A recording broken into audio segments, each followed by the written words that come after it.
Harmonizers, welcome to this video with Valiente. So he had his vet visit yesterday with getting his teeth done.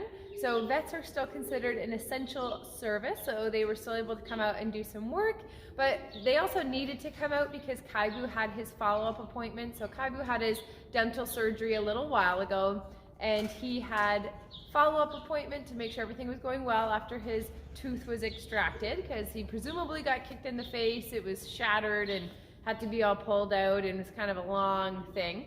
So now that his surgery's gone well, his post-appointment has gone well, he's cleared, and he will be leaving for his new home. So that's kind of sad that Boo will be leaving, but kind of exciting that he's found like the most amazing home, a wonderful lady who's gonna do some trail riding and pleasure stuff with them, and I think it's gonna be like an amazing fit. So that part's really good. And then Valiente got to have his teeth done. The vet couldn't believe how good he was, because when the vet first saw him back in December to do his health papers, I actually gave him the vaccines myself. I did the video for you guys, and because he was too spooky and too startly with new people. So he had his teeth done. I'm going to show you guys a little bit of a clip of that.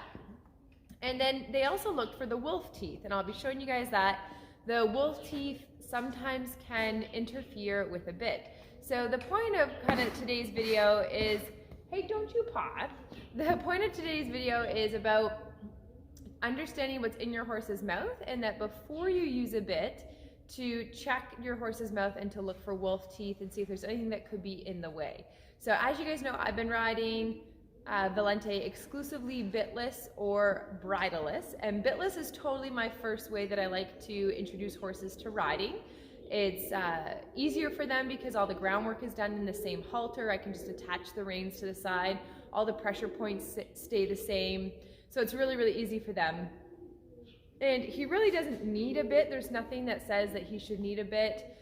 But as part of his education, I will introduce a bit to him at some point, because a lot of people ride in bits, and I just don't want him to be shocked and surprised if that happens. And I would rather his first time be with me than if I eventually sell him and rehome him and with somebody else who maybe won't have as gentle or knowledgeable hands as I do. So my biggest thing when I'm taking in all of these horses, the wild Mustangs or the thoroughbreds off the racetrack, is I'm trying to give them as good as education as possible to teach them to love people, to love learning, to be yes horses, so they want to please people, and then to be successful in the most ordinary tasks that people typically ask of them.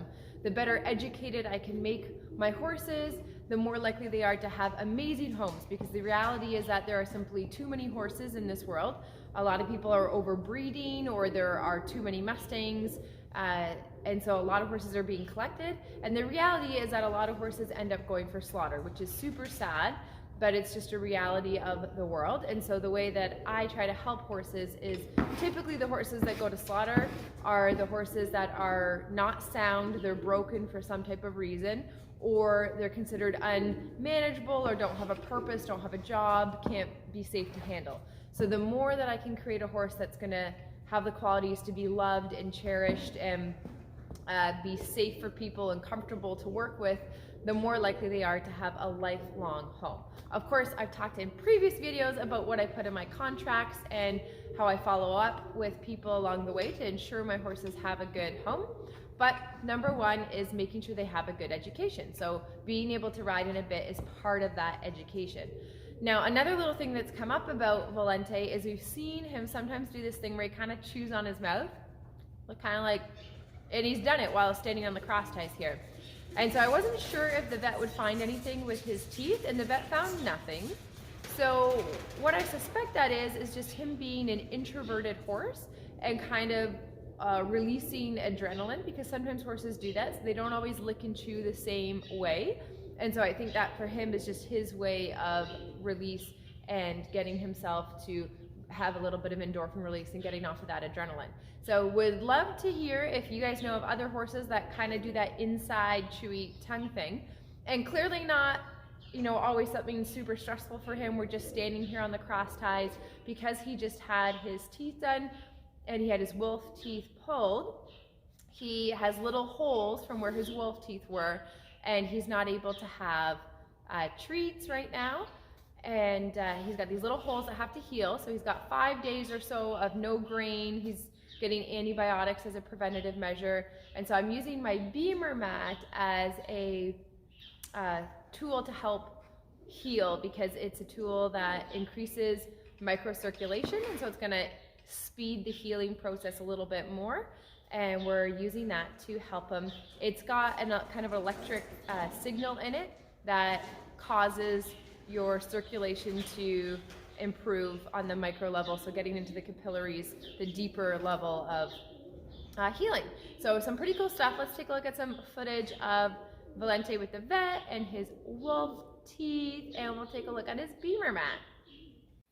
Here is my little guy getting his teeth looked at. So this is the vet doing the front part of his teeth to start with, and then he goes back in the back with the camera and the power tools as well. So that was him, and then here are his little wolf teeth. They're pretty small, but that's what they look like.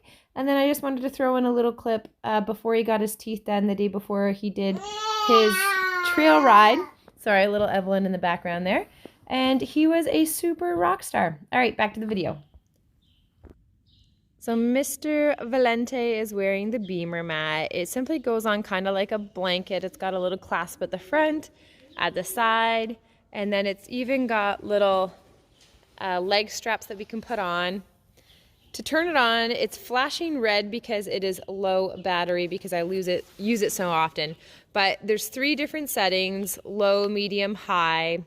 And so let's just do the low one. So if I press and hold, then that's going to turn it on. And we see the red light because it's low battery. And then I hit it again, and this little light would flash to say that it's on. Because it's low battery, it's not, that meant that there's not enough charge, so it's not going to work. He already had his treatment, so I used it all up. And if I want to turn it off, I'll press and hold. This is one of the boots, so I can show you the function instead. So same thing, I could press and hold any of the levels. That's going to turn it on. It's low battery, but not crucial low battery. And then you hit it again to start it, and then you can see the little green light flashing, which means that it's putting out that pulse that's going to increase the circulation. So it's pretty cool. They use this in a lot of hospitals in Europe. You can't use it with patients that have had organ transplants, because it increases circulation so much that with organ transplants you don't want to increase circulation, because it could cause rejection of the organ. So there are very few medical conditions that you don't want to use this product, but otherwise increasing circulation is typically a good thing. So this is putting out a little pulse right now. It's causing the cells to move at a faster rate and clear out of those smaller capillary levels. So you can use it for healing, but it also helps with warming up or cooling down your horse, because essentially that's what warm up is getting the blood pumping and moving through the horse's muscles. And so even though it looks like it's doing a whole lot of nothing because it's just sitting there, it's causing that blood flow to increase. And so when you get on your horse, you've triggered the parasympathetic nervous system, so they're usually more relaxed after treatment, and they're ready to rock and roll and train because it's increased the circulation of what's going on. So Valente's just finished his little treatment, and he's feeling pretty good, and so he's going to get to take it easy for the next 5 days. He's having a little lick and chew there, which is nice. And then we'll get back into training once he's all healed up. So I hope you guys enjoyed that, and thank you for watching.